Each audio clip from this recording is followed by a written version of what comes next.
Morning, guys. So I did say I was not going to do process videos. I did do one on these flowers the other day, but it got me to thinking that there's a lot more things you can do with it. When you're in a creative funk, you try to experiment. It's one of those things that I do. I'm sure many of you out there do the same thing, whether it's freshening up your wardrobe, your home, your makeup, whatever the case may be. Anyway, I love jewelry. I love making it, I like buying it, and hoops are one of my favorite things. I don't know why. There's something so classic about a hoop earring. So this is just a very plain hoop earring. You can buy these sets just about anywhere. You know. Anyway, so the flowers that I made yesterday, these lovely little things that, you know, those ones. Yeah. Well, you get your handy dandy little piercing tool. I'm sure just about it, or you can use a needle, it doesn't matter. And then you can put them onto the hoops. Now, I wouldn't want to wear them in the rain, but you know, it's kind of cool. And you can change it up and you can use some really nice pattern papers. There's some gorgeous papers out there, and I have a hard time parting with some of them myself. We tend to hoard our favorites and we don't want to let go of them.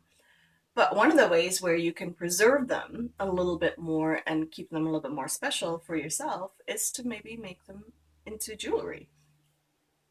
Again, it's paper. Don't wear them out in the rain. Now, if you decoupage these, maybe you should be able to wear them in more inclement weather, but they're more just for fun. And you can change it up to match your outfit or whatever. Try butterfly shapes, try some different things, something that'll, sort of spark your creative interests again and just experiment. It's one of those fun ways where, as crafters, because we have so many supplies, we can help ourselves to just about anything and everything. So that's half the fun, actually. Um, so, excuse me for a second. My daughter asked me, why don't you just drink your coffee before you film? It's part of my routine, unfortunately.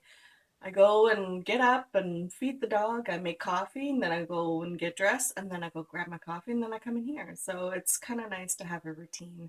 It sort of sets my mind into what I'm going to be doing for that morning. Um, yeah. So the other thing I wanted to discuss was creative funk or creative block, or how writers get writer's block. Creative funk is what I call it because it's not really a block because I'm still being creative in different ways, but it's not something that I want to do. And as a scrapbooker and a jewelry maker, there's always a project on the go. There's always something that you're doing. We always have like five different projects, somewhere in the wings waiting for us, and we don't want to return to those all the time. It's something that gets started and stopped and sort of left behind, unfortunately, because, like for the life of me, I was making cards the other day. Um, Cards, before I said before, they're not my favorite thing to make, especially with just, very literal, just stamping and whatnot else. I tried. Again, it's not my thing. It did not work out well. I wanted to do like a pop-up card and do something a little bit different. I think I have to experiment a little bit more. I'm definitely not good at it, so it's a quest that I'm on to improve myself. So the ones I do like to do are the ones I showed you before, the ones with mixed media. So this one here, for instance, again, this is the type of card I like to do. What do I do with it all? Am I going to sell it? Probably not. Is it going to sit on my shelf? Yes, probably so. Which is not a bad thing, but the studio is only so big. What else are you going to do with it all, right? So I have challenged myself to bring back the lost art of letter writing. Oh boy. Being an introvert, it's one of those things, you don't like to be in groups of people, but letter writing is very personal. It's very one-on-one. It's very creative in its own way, because you have to really think about what you've been doing for the last little while. And a lot of people, they make holiday letters. They put them in their Christmas cards and stuff like that, what they've done for the year. And I've seen some pretty amazing ones out there. They go online and they type it all up and they do pictures, and it's really quite creative.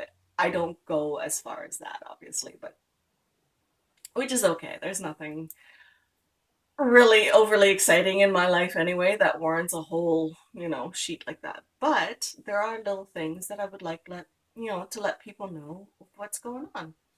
YouTube, for instance, me recently, quitting my job, um,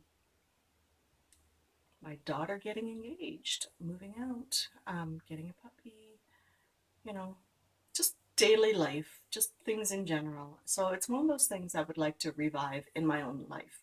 Whether you do it in yours or not is entirely up to you. But, you know, when I was little, they still have them actually, even at the dollar store. They have stationery sets. They have matching envelopes. They have lovely papers. They have, they're more grown up now than they used to be. When I was little, I used to, have the Garfield one or even, like butterflies or fairies or whatever. But there's some gorgeous ones out there. So that's what I'm trying to revive in my own life at this point. So my quest is to share a little bit of myself to the people that I've sort of isolated myself from over the years. Um, so, there's family members you see once or twice a year, and that's about all you see them.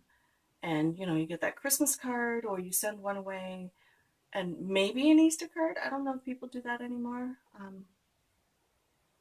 I'm going to try and do it again. So it's going to take a few stamps, I'm sure, but it'll be interesting. Let's put it that way. It'll be my own little experiment to see what I can do. The creative side of me wants to share the things that I have made. So the point is to put it out in the world, not just to hoard it for myself and keep it to myself.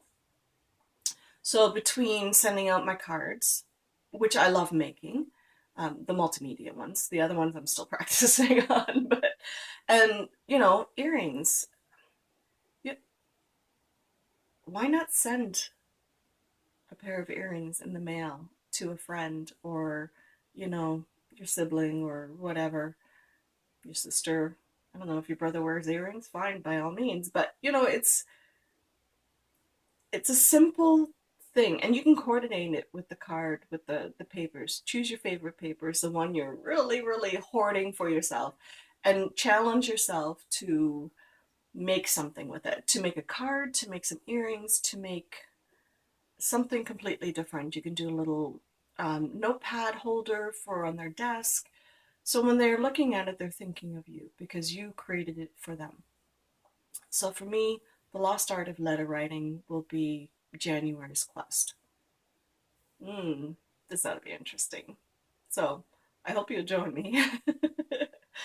And if not, that's okay. But now that the postal strike is over, we can get back to sending things in the mail. I know it's snail mail and it's going to take a while, so don't send anything too um, time constraining because, it's not going to get there in time. Unless you're like a month ahead of time, then fine, by all means. Or, how they do Happy Mail these days. Make it for a friend who would never even expect it. I have a friend I have in mind to send something to. So it'll be nice to get in touch with people again. And if you're on my mailing list, wait for it. And if you're not and you'd like to be, go to Creative Frenzy 47 on Instagram and we'll chat. You can direct message me on there. So anyway, if you would like to hear more about this journey, continue watching this series and we shall see what we come up with next. Bye guys.